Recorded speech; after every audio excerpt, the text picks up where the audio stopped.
काँग्रेसचे प्रदेशाध्यक्ष हर्षवर्धन सपकाळ यांनी राष्ट्रवादी काँग्रेसच्या अध्यक्षा उपमुख्यमंत्री सुनेत्रा पवार यांच्याबद्दल गुंगी गुडिया असं वादग्रस्त वक्तव्य केल्याच्या निषेधार्थ बुधवारी राष्ट्रवादी काँग्रेसच्या कार्यकर्त्यांनी सपकाळ यांच्या विरोधात निदर्शने केली आहेत.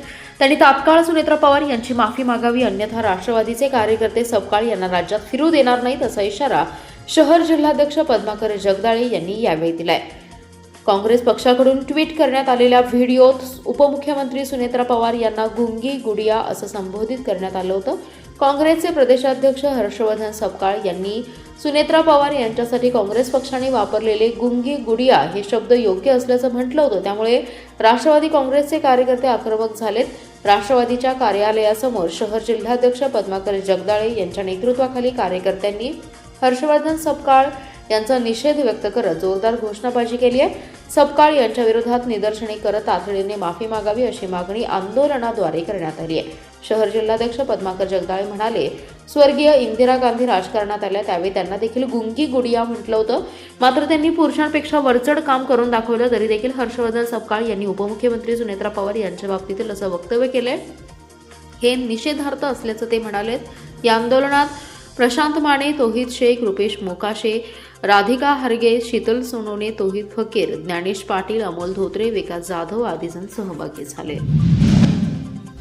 जत येथील बस स्थानकावर सोडतो असे सांगून महिलेला वाटेत चाकूचा धाक दाखवून बलात्कार करून दागिने लुटणाऱ्या आरोपीस न्यायालयाने दोषी धरून 20 वर्ष कारावासाची शिक्षा सुनावली आहे. मुनीर खुतबुद्दीन नदाफ असं शिक्षा झालेल्या आरोपीचं नाव आहे. जिल्हा व सत्र न्यायाधीश जे.ए. मोहंती यांनी सदरचा निकाल दिलाय. ही घटना 26 सप्टेंबर 2019 रोजी घडली होती. पीडित महिला जत तालुक्यातील एका गावात जाण्यासाठी बसची वाट पाहत होती. तेव्हा आरोपी मुनीर नदाफ हा मोटार घेऊन आला. त्याने पीडितेला जत येथे बस स्थानकावर सोडतो असं सांगून विश्वास दिला. पीडिता गाडीत बसल्यानंतर त्याने वाटेत निगडी गावाच्या हद्दीत पवनचक्कीकडे जाणाऱ्या कच्च्या रस्त्यावर मोटार नेली. निर्मनुष्य ठिकाणी मोटार थांबवल्यानंतर नदाफ याने चाकूचा धाक दाखवून मोटारीत पीडितेवर बलात्कार केला. त्यानंतर जीवे मारण्याची धमकी दिली. तिची कर्णफुले, साखळी, बुगड्या आणि मोबाईल काढून घेतला. त्यानंतर पीडितेला सोडून दिलं. पीडितेने तात्काळ जत पोलीस ठाणे गाठून फिर्याद दिली. पोलिसांनी तपास करून आरोपी नदाफ याला अटक केली. तपास अधिकारी S.G. मोहिते, दिलीप जगदाळे यांनी तपास करून दोषारोपपत्र दाखल केलं. या खटल्यात सरकारतर्फे अतिरिक्त सरकारी अभियोक्ता उज्ज्वला करवते यांनी काम पाहिले. सरकारतर्फे एकूण 18 साक्षीदार तपासले. फिर्यादी, पीडिता आणि डॉक्टरांची साक्ष महत्त्वपूर्ण ठरली. त्यानुसार आरोपी नदाफ याला दोषी ठरवले. त्याला बलात्काराच्या गुन्ह्यात 20 वर्ष सक्त मजुरी आणि 50,000 रुपये दंडाची शिक्षा सुनावली आहे. तर जबरी चोरीच्या गुन्ह्यात 7 वर्ष सक्त मजुरी आणि 50,000 रुपये दंड अशी शिक्षा दिली आहे. सांगलीतील गजबजलेल्या राम मंदिर चौकात असलेल्या मोबाईल शॉपीसह बेकरीच्या छताचा पत्रा उचकटून चोरट्याने तब्बल 10,56,000चा मुद्देमाल लंपास केला. ही चोरीची घटना आज बुधवार दिनांक 5 ऑगस्ट रोजी पहाटेच्या सुमारास घडली आहे. घटनेची माहिती मिळताच विश्रामबाग पोलिसांनी तात्काळ घटनास्थळी धाव घेतली. विश्रामबागच्या गुन्हे प्रकटीकरण शाखेच्या पोलिसांनी 2 तासात संशयिताला ताब्यात घेतले. त्याच्याकडून चोरीचा मुद्देमाल जप्त करण्याची प्रक्रिया रात्री उशिरापर्यंत सुरू होती. नंदकुमार उत्तम भोसले यांनी फिर्याद दिली. भोसले यांचे राम मंदिर चौकातील परिवार बेकरी शेजारी द मोबाईल स्पेस नावाचं दुकान आहे. या ठिकाणी सर्व ब्रँडचे मोबाईल आणि त्याचे पार्ट्स विक्री केले जातात. काल नेहमीप्रमाणे दुकान बंद करण्यात आलं होतं. संशयित चोरट्याने मध्यरात्री दुकानाच्या छताचा पत्रा उचकटला. त्यानंतर त्याने दुकानात प्रवेश केला. दुकानातील ब्रँडेड असे 17 फोन चोरले. त्याची किंमत 10,50,000 आहे. त्यानंतर दुकानातील CCTVचा DVR ही पळवलाय. मध्यरात्री 3:30च्या सुमारास ही चोरी झाली. त्यानंतर संशयिताने समोरील प्रियदर्शनी बेकरीत प्रवेश केला. त्या ठिकाणीही छतावरून त्याने बेकरीत प्रवेश केलाय. बेकरीतील शीतपेय, तूप आणि रोकड असा मुद्देमाल लंपास केला. आज सकाळी 10च्या सुमारास मोबाईल दुकान उघडण्यासाठी आलेल्या कामगारांना हा चोरीचा प्रकार निदर्शनास आला. त्यानंतर तातडीने पोलिसांना कळविण्यात आले. विश्रामबागचे निरीक्षक सुधीर भालेराव यांच्यासह गुन्हे प्रकटीकरण शाखेचे अंमलदार या ठिकाणी दाखल झाले. पंचनामा करून संशयितांचा शोध सुरू केला. गोपनीय माहितीच्या आधारे संशयितास सांगलीतून ताब्यात घेतले. भारत निवडणूक आयोगाने मतदार यादीच्या विशेष सखोल पुनरीक्षण कार्यक्रमात सुधारणा केली असून त्यानुसार सुधारित वेळापत्रक जाहीर करण्यात आले. सुधारित कार्यक्रमानुसार बूथ लेवल अधिकारी यांच्यामार्फत घरोघरी भेटीचा कार्यक्रम 30 जून ते 17 ऑगस्ट या कालावधीत राबवण्यात येणार आहे. आतापर्यंत 24,18,424 मतदारांचे प्रत्यक्ष डिजिटायझेशन पूर्ण झालं असल्याचे जिल्हाधिकारी डॉ. मैना घोष यांनी सांगितले. जिल्ह्यात विशेष सखोल पुनरीक्षण मोहिमेला चांगला प्रतिसाद मिळत असून 25,73,339 मतदारांपैकी 25,48,157 मतदारांना EFS वितरित करण्यात आले असून हे प्रमाण 99.2% आहे. यापैकी 24,18,424 मतदारांचे प्रत्यक्ष डिजिटायझेशन पूर्ण झाले असून त्याचं प्रमाण 93.98% इतकं आहे. BLO मार्फत घरभेटी 30 जून ते 17 ऑगस्ट 2026 या कालावधीत सुरू राहणार आहेत. त्यानंतर 17 ऑगस्ट 2026 रोजी मतदार केंद्रांचे सुसूत्रीकरण म्हणजेच पुनर्रचना, 24 ऑगस्ट 2026 रोजी प्रारूप मतदार यादी प्रसिद्ध केली जाईल. प्रारूप यादीवर दावे आणि हरकती दाखल करण्याचा कालावधी 24 ऑगस्ट ते 23 सप्टेंबर 2026 असा राहील. नोटीस, टप्पा व हरकती निकालात काढणे 24 ऑगस्ट 2026 ते 22 ऑक्टोबर 2026.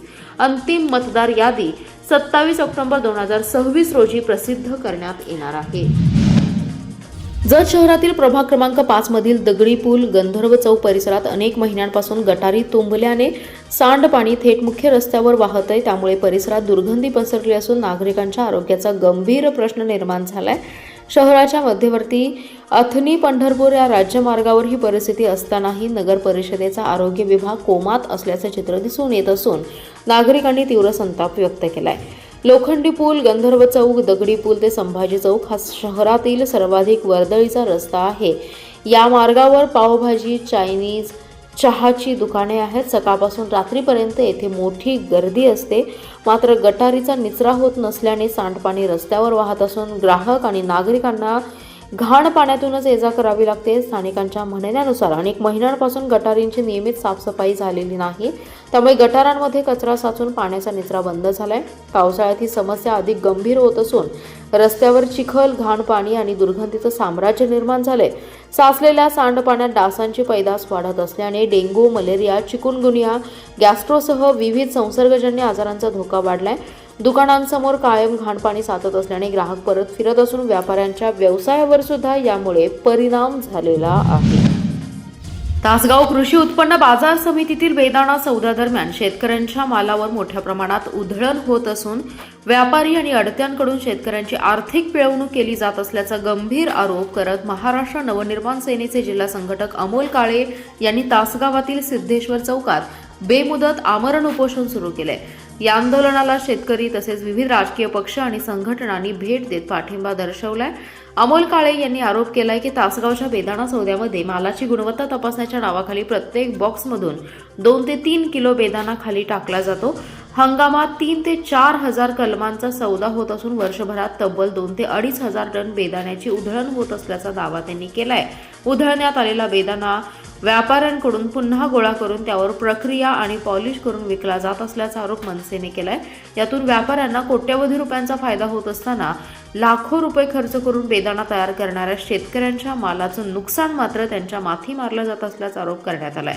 बेदाणा विक्रीचे पैसे शेतकऱ्यांना तब्बल 40 दिवसांनी दिले जातात असा आरोप करत मनसेने या पद्धतीवरही प्रश्नचिन्ह उपस्थित केलंय. MRDPच्या 592 कोटींच्या प्रकल्पासंदर्भात स्थायी समितीच्या सदस्यांनी विशेष महासभा घेण्याची मागणी केली आहे. याउलट नागरिकांवर कराचा बोजा पडत असताना सत्ताधारी मंडळी घरपट्टीच्या विषयावर विशेष महासभा का घेत नाही तसा सवाल घरपट्टी विरोधी कृती समितीचे सतीश साखळकर यांनी केलाय. ते म्हणाले, महापालिका क्षेत्रातील मालमत्ताधारकांना भांडवली मूल्यावर आधारित घरपट्टीच्या नोटिसा बजावल्या आहेत. नागरिकांचा हा मूलभूत प्रश्न आहे. मंगळवारी शहरात ऐतिहासिक मोर्चा काढून नागरिकांनी आपल्या भावना व्यक्त केल्या. व्यापारी, व्यावसायिक, विविध संघटना, सामाजिक संस्था आणि सर्वसामान्य नागरिकांनी उत्स्फूर्त सहभाग नोंदवून हा प्रश्न किती गंभीर आहे हे दाखवून दिलं. लोकप्रतिनिधींना त्यांच्या वॉर्डातील नागरिकांनी 592 कोटींच्या टेंडरसाठी नव्हे तर जनतेचे प्रश्न सोडवण्यासाठी मतदान करून निवडून दिले. तरी देखील महाराष्ट्र प्रतिसादात्मक विकास कार्यक्रम अंतर्गत प्रस्तावित सुमारे 592 कोटींच्या प्रकल्पासंदर्भात सत्ताधारी पक्षातील स्थायी समितीचे सभापती आणि सदस्य यांनी विशेष महासभा बोलवण्याची मागणी केली आहे. कोणत्याही मोठ्या विकास कामावर सविस्तर चर्चा व्हावी, कायदेशीर आणि तांत्रिक बाबींचा विचार व्हावा ही भूमिका योग्यच आहे.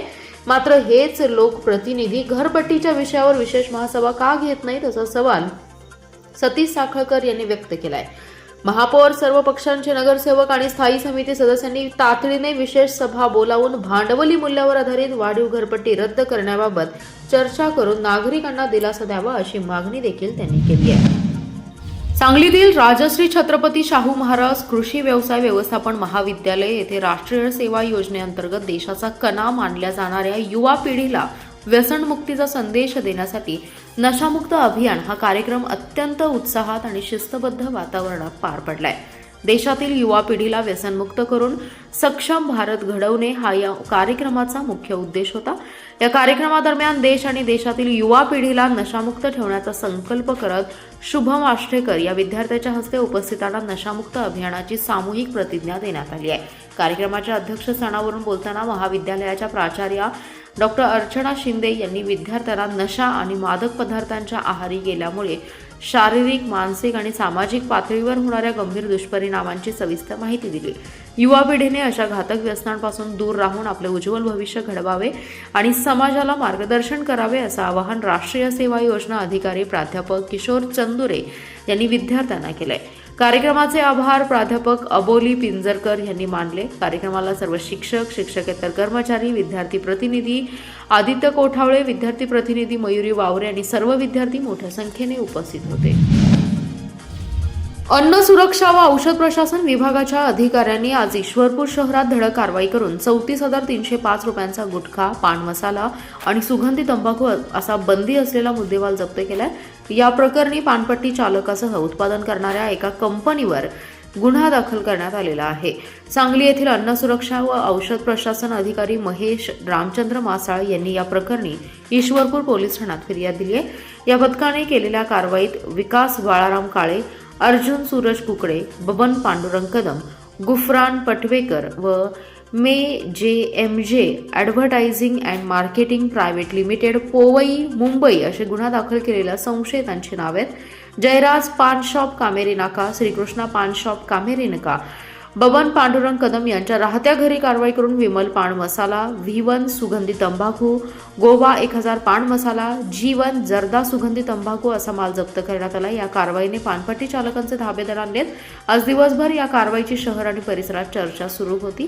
पोलिसांनी अन्न सुरक्षा व कायदा 2006 कलम 26, 27, 30 आणि BNS कलम 3, 5 व अन्न सुरक्षा कायद्याचे कलम 59 नुसार गुन्हे दाखल केलेत.